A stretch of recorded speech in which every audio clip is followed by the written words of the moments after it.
Now in these deck builders toolkits for this particular series, for this particular toolkit, I'm really taking my time and I'm not doing anything outside the videos. That means that the videos are going to tend to be a little longer because usually in previous videos what I do is I do all the sorting behind the scenes. But I want you, the one new player in the entire universe who will ever watch this video, to see every single step that I do with the toolkit. So already in the last video I counted and they were like in the 20s for each one of these selections, but the red green selections were the best in numbers, just in raw numbers. And so what I'm going to do now for this video is say, well, I'm not going to use white, I'm not going to use blue, and I am not going to use black. These multicolored cards are not in red and green, so they're out. Artifacts can be used all the time as long as they don't have any other color that is not red or green. And so I'm going to quickly go through these and select out. That's a red one, so I'm going to put it in the red pile. That's also red. And if I see any other color like blue, that's green, blue, black. Okay, so these are all completely neutral. So they are in the selections that we will look at. These are out because they have mana symbols that are not in the two colors that we've chosen, so they're out of this particular field. And the vehicles can go anywhere. They're not particularly strong, and we're gonna have a high a high creature count. I'm also gonna make peace with the sun during these videos. If it comes in and out, the video light will go on and off into being sunny and not sunny. That's fine. I mean, we gotta make peace with the sun today. It's that kind of a day. So this is my green, including artifacts with green, and this is an artifact creature. And then in this case, this card is an artifact, so I'm going to set it aside. And this one's also an artifact, and I'm going to set it aside because I'm only going to be focusing on non-artifact spells in here. So now what I'm going to do is select out together red and green by type. So I'm going to put in my creatures here. Instance goes. Sometimes I put the instance first, but I'm going to put them here. These are the creatures, sorceries, and enchantments. Okay. So, and I'm not going to zoom in because I want you guys to see the piles that I'm slowly creating.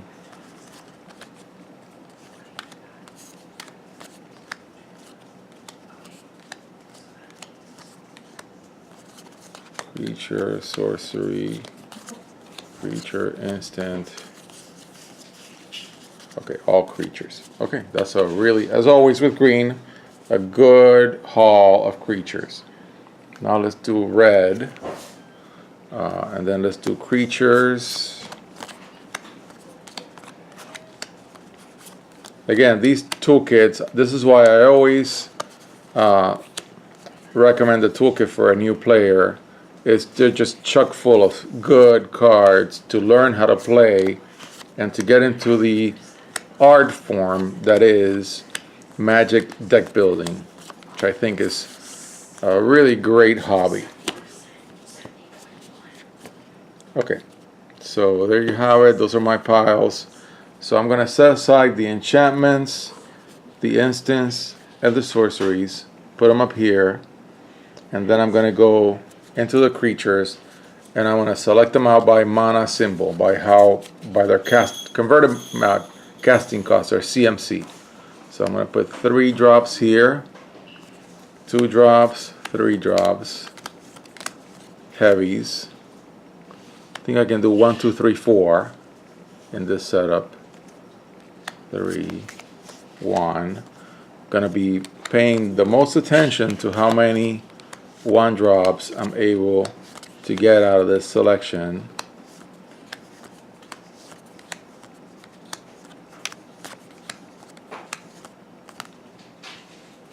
Okay, yeah. I may make a mistake somewhere and I'll correct it as I go.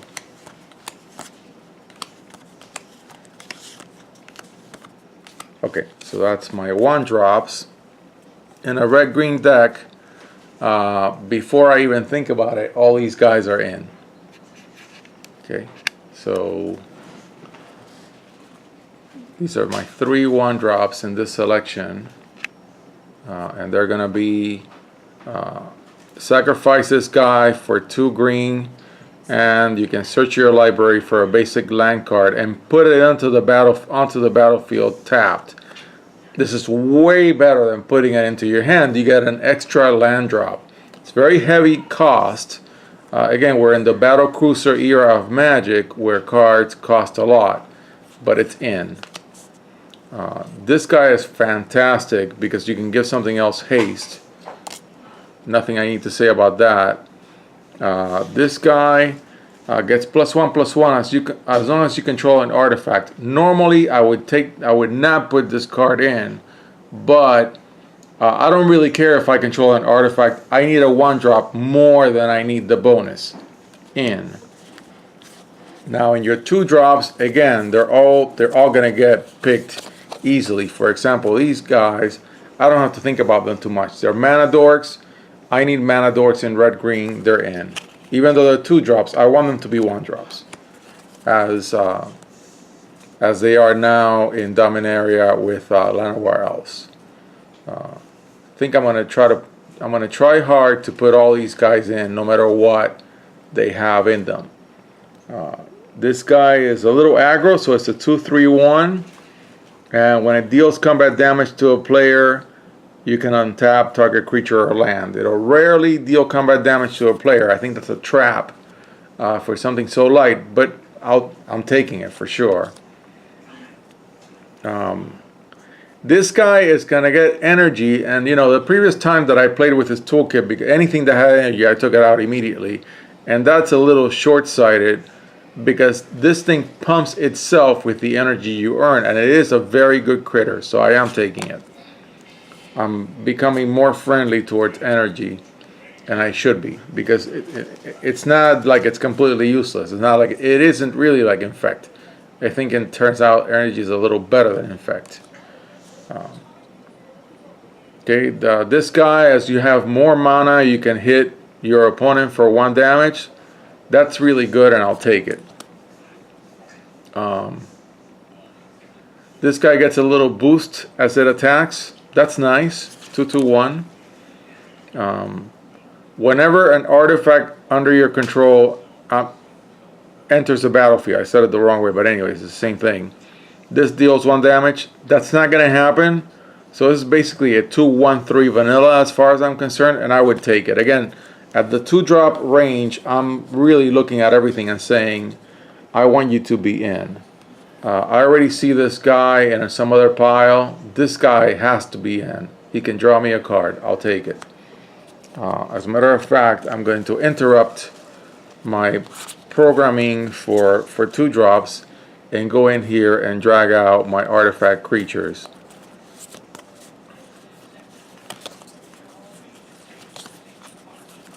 And summarily include them. I may take out a selection. You scry 1 and your opponent does so as well. That's fine. It can block an additional creature, and it's a 3/3/1. It's a little aggro. That's fantastic.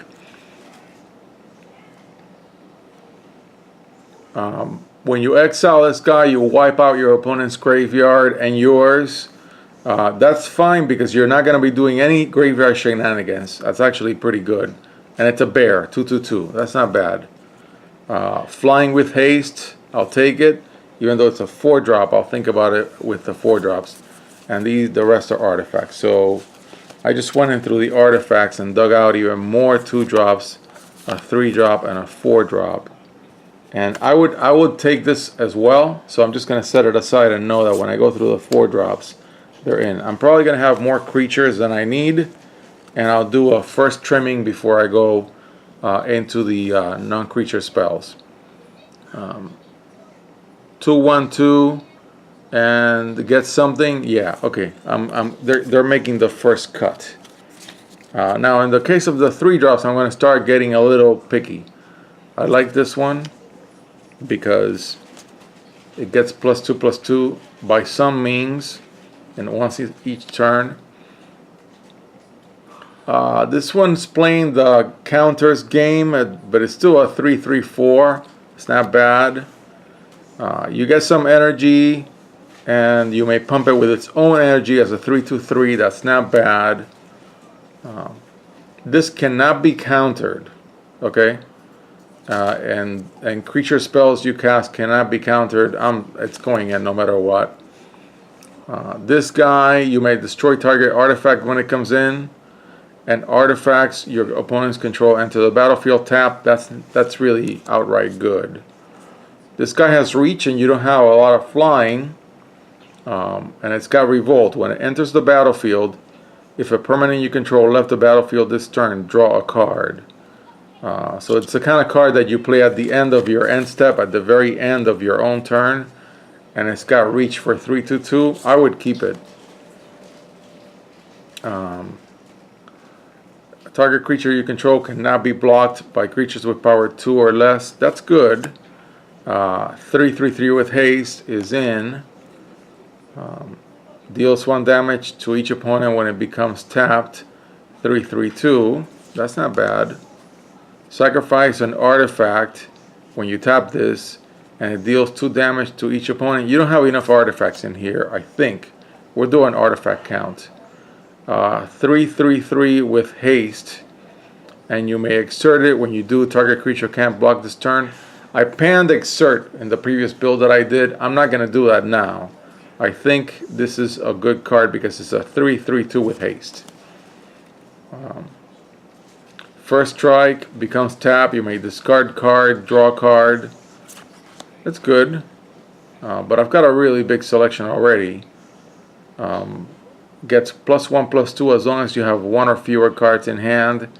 I don't think that's the kind of deck that I'm playing, so I'm gonna already say no, but I'm gonna put it in this little pile, and I'm gonna do a count because I'm already doing pretty good. 3, 6, 9, 12, 15, 18. Look at that, at 21. So I'm definitely gonna be taking out cards. In here, I think I wouldn't mind discarding and drawing if I have something dead, so I'll take it.